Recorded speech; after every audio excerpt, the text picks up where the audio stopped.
Wassalatu wassalamu ala sayyidina maulana Muhammad Rasulillah wa ala alihi wa sahbihi wa man tabi'a sunnatahu wa jama'atah min yaumina hadha ila yaumin nahdah. Para ulama, para asatidz, para wabil khusus akhil azizil habib rahim Dr. Ali Musa, Ketua Umum PP ISNU yang berbahagia, dan seluruh jajaran pimpinan ISNU yang saya hormati, Bapak Komjen Dr. Bayrafli dan Profesor Dr. Gadafri dan Pak Irjen Nur Wahid, narasumber, teman-teman semuanya yang hadir ikut serta dalam webinar ini. Para sarjana ISNU yang berbahagia, kita semua dikagetkan dengan ledakan bom kemarin di Makassar, di Katedral Makassar. Dalam keadaan suasana lagi prihatin menghadapi pandemi COVID-19, sudah agak lama kita tidak mendengar suara bom. Kemarin kita dibisingkan lagi dengan bom bunuh diri.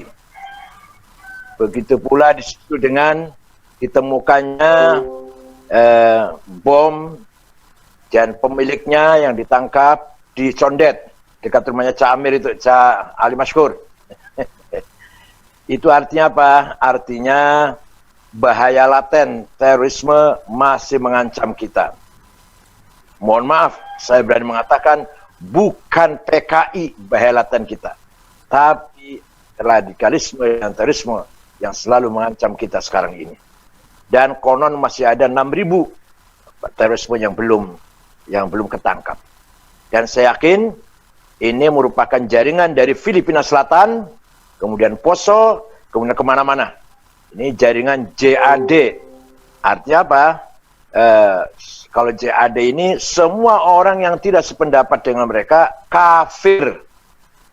Ini Jamaah Takfir wal Hijrah, kelanjutan dari Jamaah Takfir wal Hijrah yang didirikan oleh Syekh Syukri Ahmad Mustafa tahun 69. Namanya Jamaah Takfir wal Hijrah. Semua orang kafir.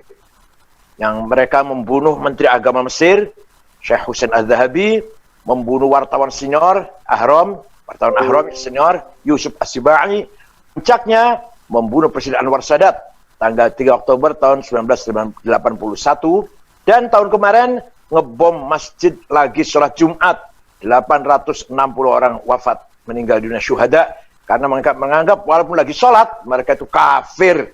Inilah JAD. Jadi Ansar Daulah. Beda dengan Ansar Tauhid, JAT, Abu Bakar Bashir, itu yang disasar non-muslim. Gereja non-muslim yang harus dihabisin. Kalau JAD ini, kita ini semua halal darahnya ini. Kalau tidak sependapat dengan mereka.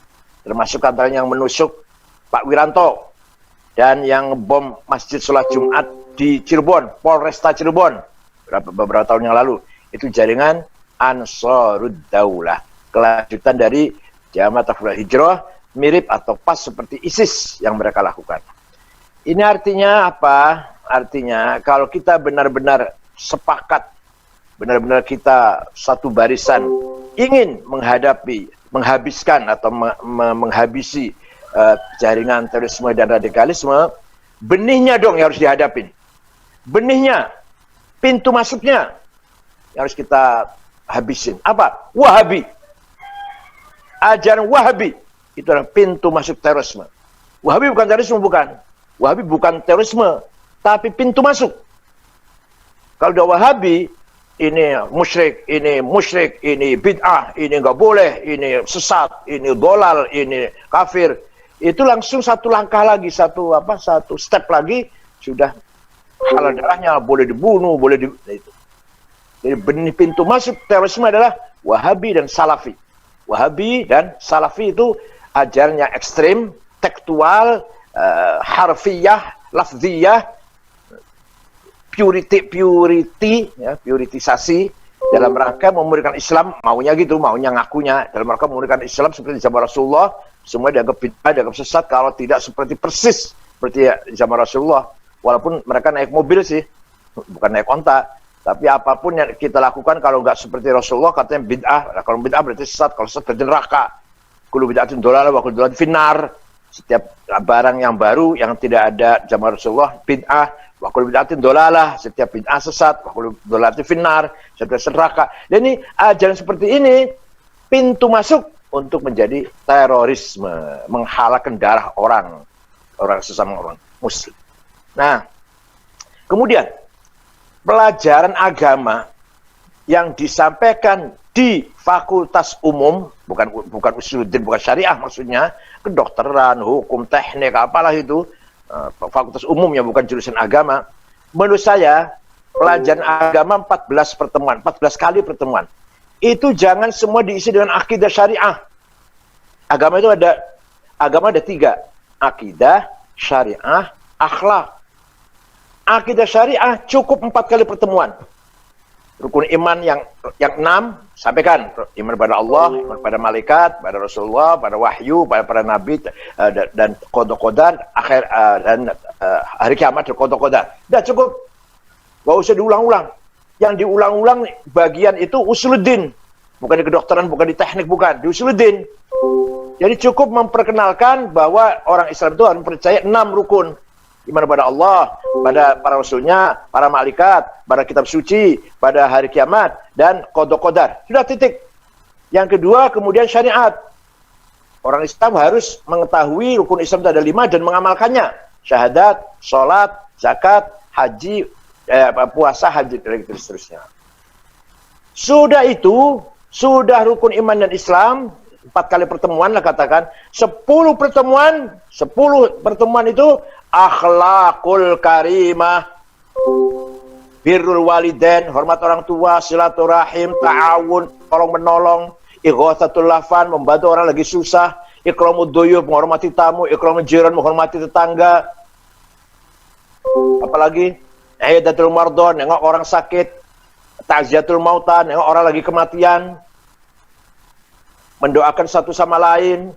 Tidak boleh hasud, nggak boleh sombong, nggak boleh dengki, nggak boleh adu domba, hoax, dan seterusnya. Itu akhlak.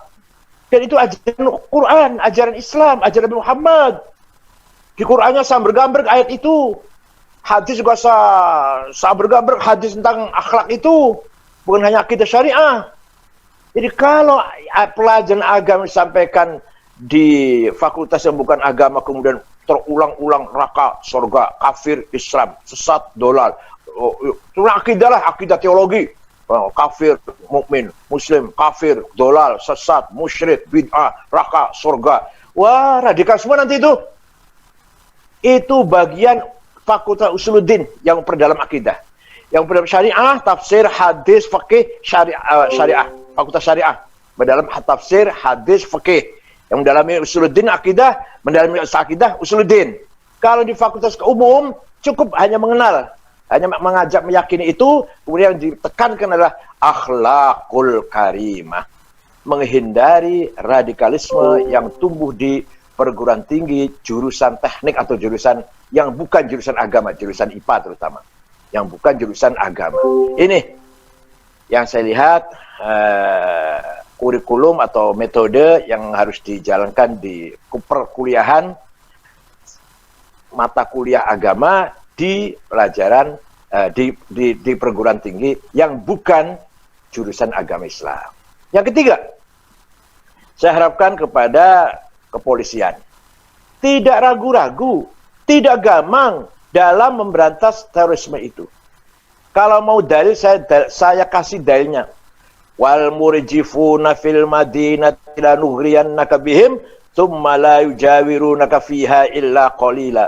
Wal murjifuna fil madinah, Muhammad, Al-Quran berbicara kepada Muhammad. Muhammad, orang-orang bikin gaduh di Madinah, lanuhriyannaka bihim, saya izinkan kamu serang mereka. Thumma la yujawirunaka fiha illa qalila. Dan jangan biarkan mereka duduk bersama kamu, tinggal bersama kamu di Madinah. Usir Muhammad. Ini jelas sekali ayatnya.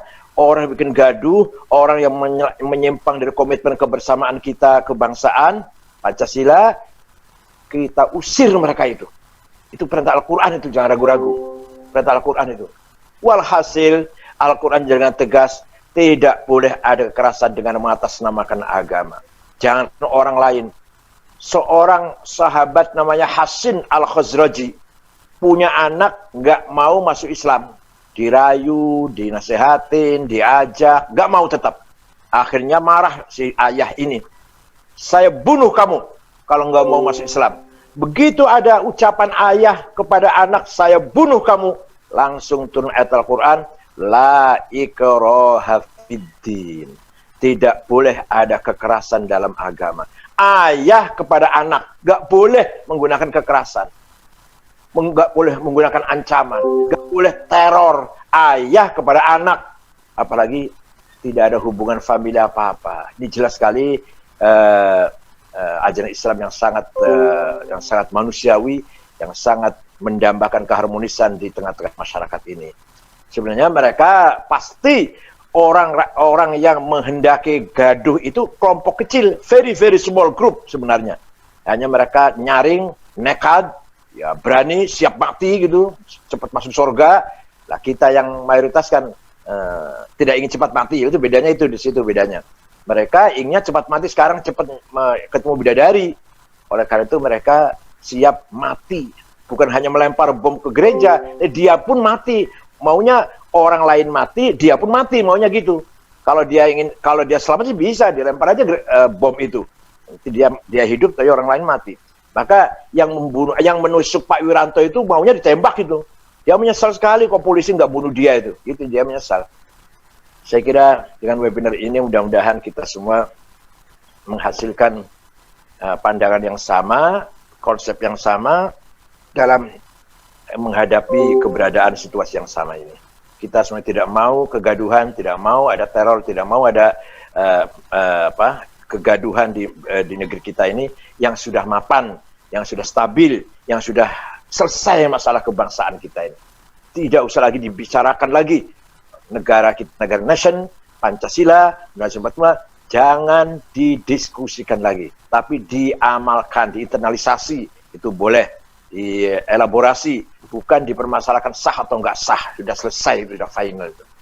Selamat Pak Ali Mashkur dalam webinar ini, mudah-mudahan sukses. Terima kasih, syukron, wa dumtum fil khair wal barakati wan najah, wallahul muwaffiq ila aqwamit thoriq. Wassalamualaikum warahmatullahi wabarakatuh.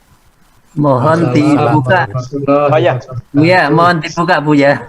dengan mengucapkan Bismillahirrahmanirrahim, saya Ketua PBNU membuka webinar ini.